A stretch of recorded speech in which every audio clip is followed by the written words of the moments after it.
yarakwiriye gutambira Uwiteka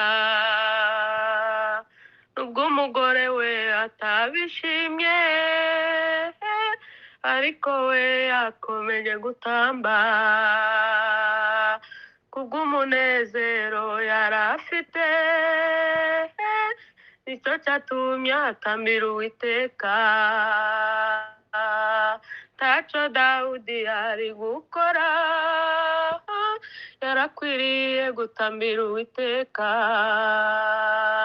nubwo umugore we atabishimye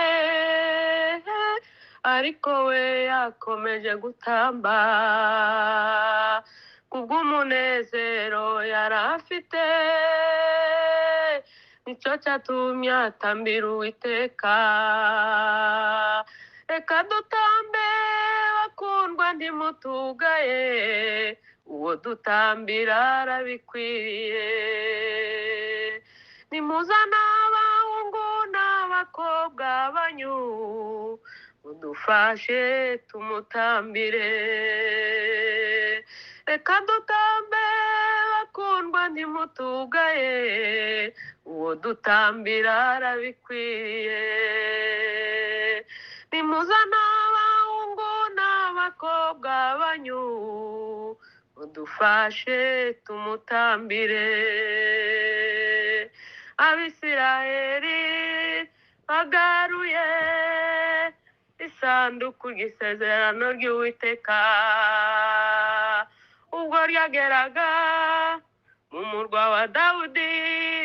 ibwo Dawudi atangiye gutamba umugore we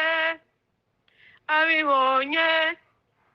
bimubabaza mu mutima Abisirayeli bagaruye isanduku ry'isezerano ry'Uwiteka ubwo ryageraga mu murwa wa Dawudi ibwo Dawudi atangiye gutamba umugore we abibonye bimubabaza mu mutima taco Dawudi ari gukora yarakwiriye gutambira Uwiteka nubwo umugore we atabishimye ariko we yakomeje gutamba kubw'umunezero yari afite nicyo cyatumye atambira Uwiteka natwe bityo muri iki gihe ninde ubasha kutugaya duhagurukijwe no gutamba ibitangaza z'Uwiteka nimba Imana idatambiwe ninde wundi watambirwa natwe bityo muri iki gihe ninde ubasha kutugaya duhagurukijwe no gutamba ibitangaza z'Uwiteka nimba Imana idatambiwe ninde wundi watambirwa reka dutambe bakundwa ntimutugaye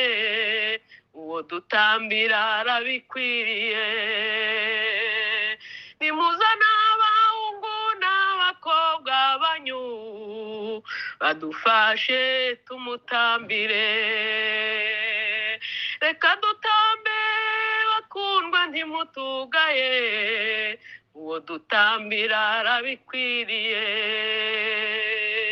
nimuzana abahungu n'abakobwa banyu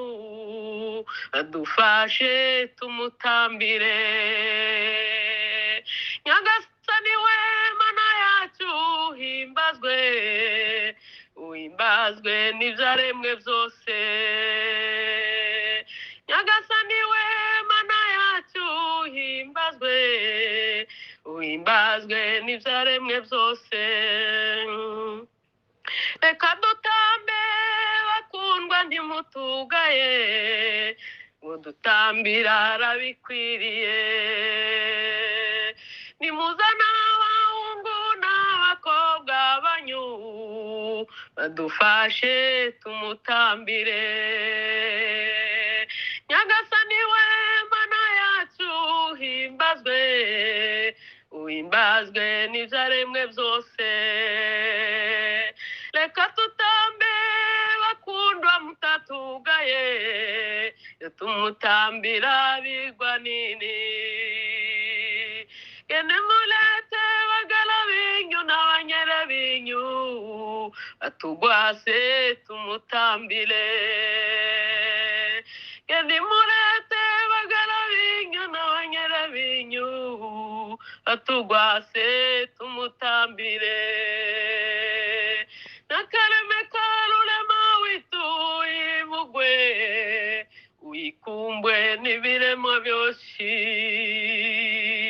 Sehemu yangu, rafiki yangu wewe, katika safari